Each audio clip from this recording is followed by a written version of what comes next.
Hi everyone, I'm here to talk to you about the databases, and I apologize for getting this to you a little on the late side. I promised it in Monday's class, but I've just been kind of busy with my day job and recovering from all that portfolio reading, to be honest. But yeah, so we're going to look at databases, and as I said in class, you're not required to use database sources for your final essay, but I would encourage you to check them out because you'll have other instructors asking you to use them, even requiring you to use them. And the challenge in our class is for you to define your own purpose and audience and also the context for your writing. And so making sources fit within that context, I think, is more of a challenge than just requiring you to use a database source. But nonetheless, I want to show you the database sources. So you see that I'm on the home page, frontrange.edu. And if you go to campuses and let your mouse hover there, and then slide over to libraries and click on libraries, you'll come to the page where we can get information about MLA. So probably what I'll do is give you guys the link to this MLA information on the library pages because, I've referred you to the Purdue OWL, and I've given you information in class, and will continue to give information to you in class about MLA format.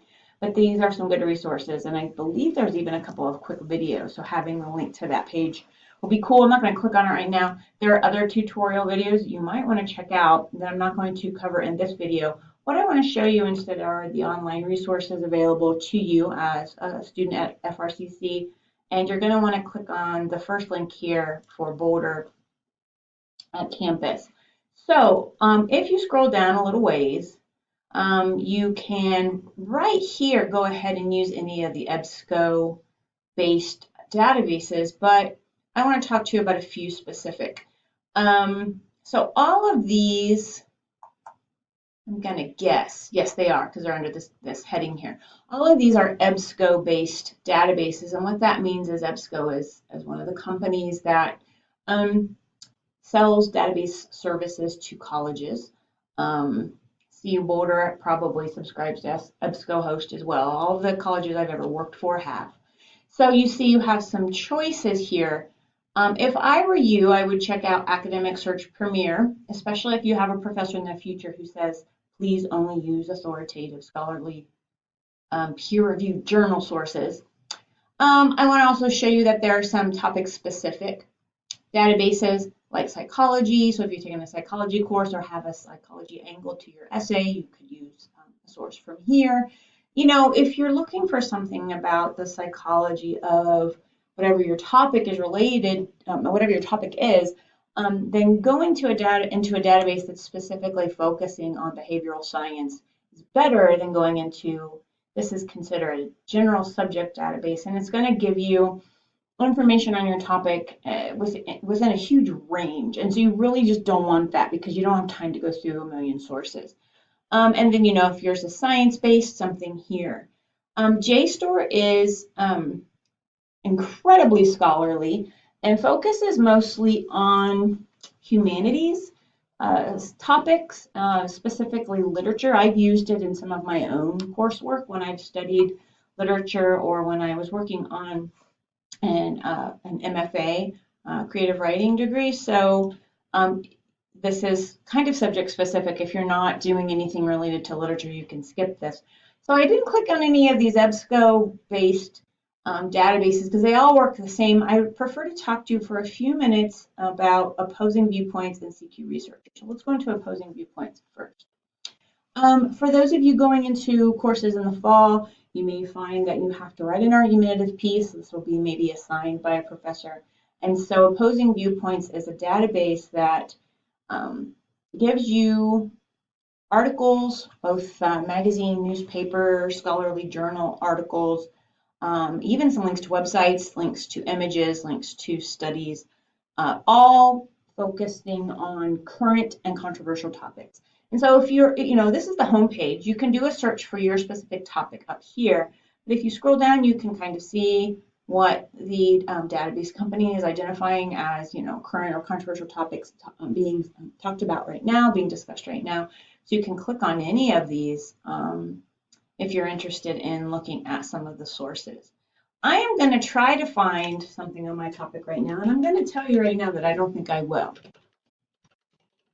Okay, so you guys remember that on the night we did the topic search, I was talking about writing about being abandoned by family members and the devastating impact of that, or being separated from family members. But abandonment is related because it becomes an abandonment issue or a rejection issue. So I'm going to see Department of Children and Families. I just saw, you saw that the database tried to give me some topics, some subject areas to explore, guessing that I maybe didn't use the right search word. So definitely use the database's suggestions if you need to. I am just looking at these. Yeah, let's look at this one. This looks really profile specific, and what I mean by that is this particular woman, Zahida Kazemi, is, we're going to learn about her story in this article. I can see that it came from a periodical called Maclean's. It's pretty current, 2013. I can listen to some of it. I get the full text. I get help with my MLA Works Cited entry. That's awesome. And so I want to just show you how opposing viewpoints work. So let me go back to the results page by clicking here. So results are that I know up front that I have one magazine entry, one magazine source, 8 news sources. So there's more than just the 3 here. If I click here, it's going to give me all 8. And it even shows over here what kinds of sources I've found. So I'm interested in this one. I clicked on it. It's an interview, or as I said, a profile. And all the databases have tools, so you can download it, you can email it to yourself, you can set up your own folder if you're doing a lot of research, and I can bookmark this or save it to my folder so that if I log out and come back in, then the sources I've found are saved, and that's really awesome. There are also citation tools to help you with MLA format. So we see the entry for MLA format down here, but if you need to change that to APA, you click here and then select APA, and that will give you that entry. So the databases are a good source to use in terms of helping you with your works cited stuff. It doesn't help you with the in-text citation, but it does help you with the works cited entry.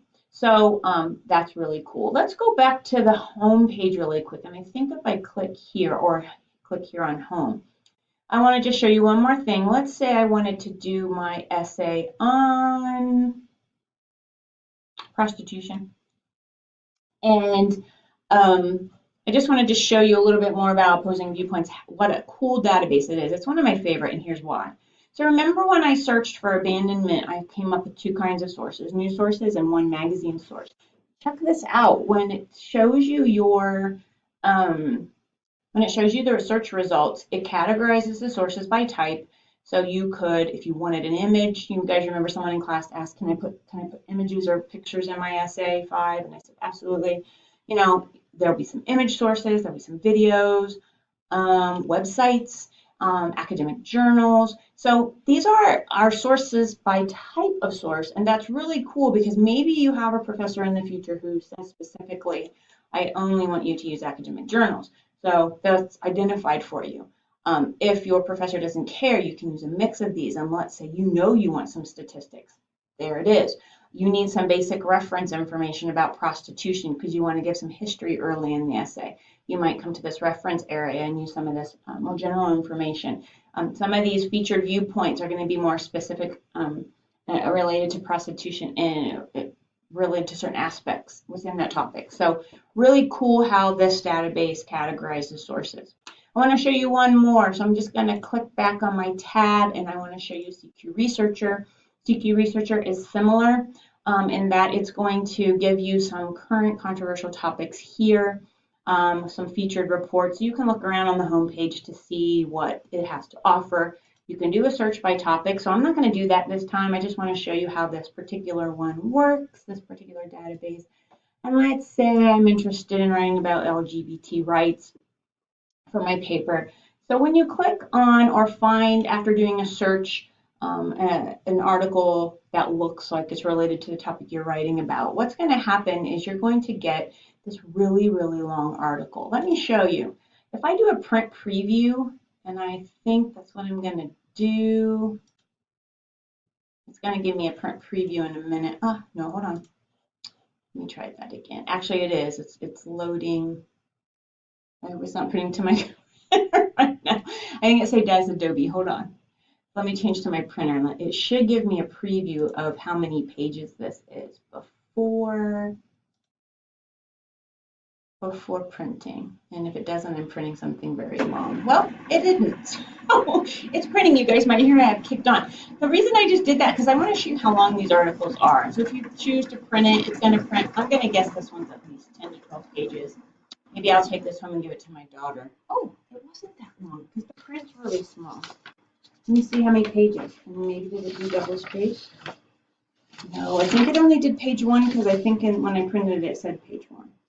All right, and it didn't tell me. Okay, all right, so I'm rambling on about this printing thing. Here's why. These articles can be super, super long, and I would just be very careful about printing them off without looking to see a particular section you're interested in.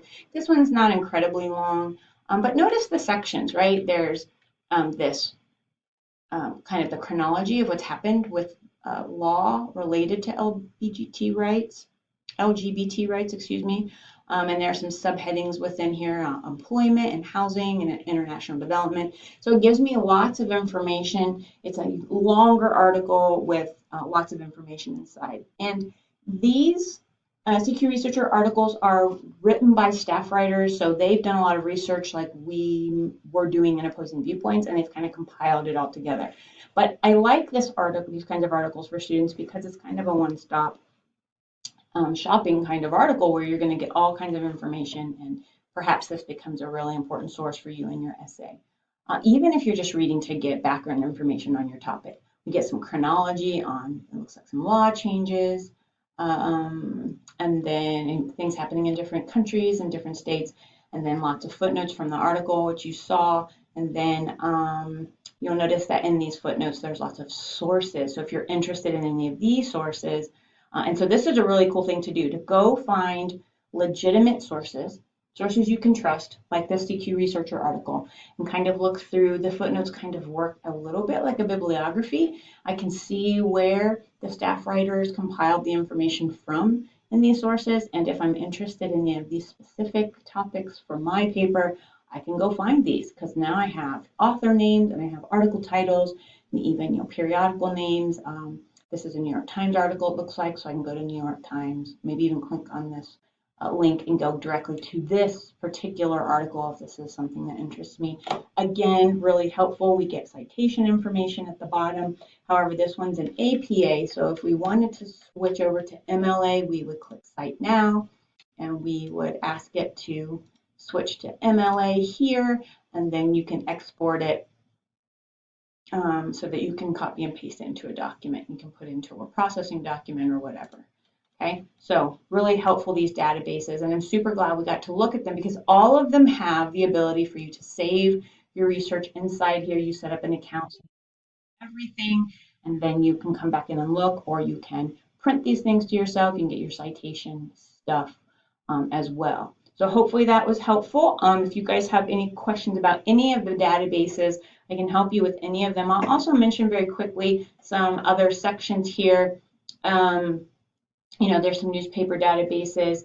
If you're in education, these would be the education-specific databases. And here's a really good one here, video database called Films on Demand. So if you want to watch films for free as a student or want to find a film for a source, you might go in here and see what's available. These are mostly documentaries, of course, but you might find some cool stuff that you could use. Medical databases, history, and then some general interest databases that you can check out. So we have plenty of databases for you to use in your time here at Front Range as a student. And let me know if you have any questions about that. All right, you guys, I will see you in class, and hope you enjoyed the video and learned a few things. See you later.